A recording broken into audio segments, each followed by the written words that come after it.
Welcome back to friends story world.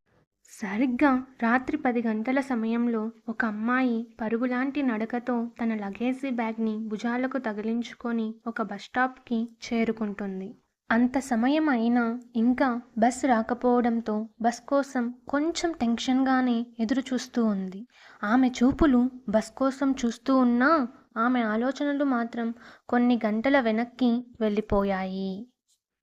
Engineering పూర్తి చేసి కోర్సులో జాయిన్ అవ్వడానికని సంవత్సరం క్రితం సిటీలోకి అడుగుపెట్టిన ఆమె ఆ సంవత్సర కాలంలో ఎదుర్కొన్న పరిస్థితులు ఎన్నో.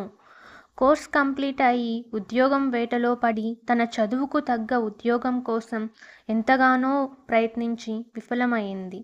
అయినా సరే నిరాశ చెందకుండా తన చదువుకు తగ్గది కాకపోయినా చిన్న ఉద్యోగంను కూడా చేయడానికి సిద్ధపడి వాటికి కూడా ప్రయత్నించింది.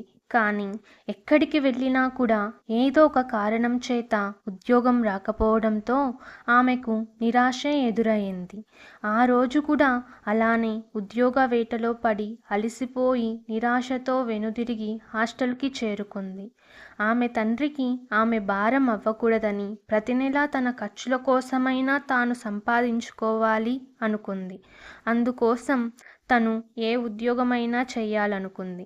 మళ్ళీ రేపు కూడా ఉద్యోగ ప్రయత్నం చేద్దామని, ఇలా నిరాశ చెందకూడదని ఎప్పటిలాగా తనకు తానే ధైర్యం చెప్పుకుంటూ ఇలా ఆలోచిస్తూ తన లోకంలో తాను ఉండగా తన మొబైల్ కంటిన్యూగా రింగ్ అవ్వడం స్టార్ట్ అయింది.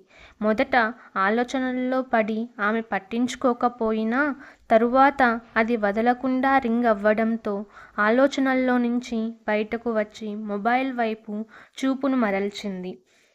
ఆ కాల్ తన తండ్రి దగ్గర నుంచి రావడంతో తన ఆలోచనలన్నీ పక్కకు నెట్టి ఎంతో సంతోషంగా తన తండ్రి కాల్ని లిఫ్ట్ చేసి క్షేమ సమాచారాలు అడిగి మాట్లాడుతుంది. ఇలా మాట్లాడుతూ ఉండగా ఏదో ముఖ్యమైన విషయంగా వీలు చూసుకొని ఆమెను తమ తండ్రి తమ ఊరికి రమ్మని పిలవడమే ఆ కాల్ ఉద్దేశం. వెంటనే ఆమె ఆలోచనలు మళ్ళీ మొదలయ్యాయి. ఇప్పుడే బయలుదేరి వెళ్దామని, తన కుటుంబాన్ని సర్ప్రైజ్ చేద్దామని అనుకుంటుంది. టైం చూస్తే అప్పటికే సాయంత్రం 6 గంటల సమయం అయ్యింది. అయినా పర్లేదని మొబైల్ తీసుకొని బస్ టికెట్స్ కోసం చూస్తూ ఉండగా ఒకే బస్ అవైలబుల్లో కనిపించింది. సరే అని అదే బస్ టికెట్ రాత్రి 10 గంటలకు అయినా పర్లేదని బుక్ చేసుకుంటుంది.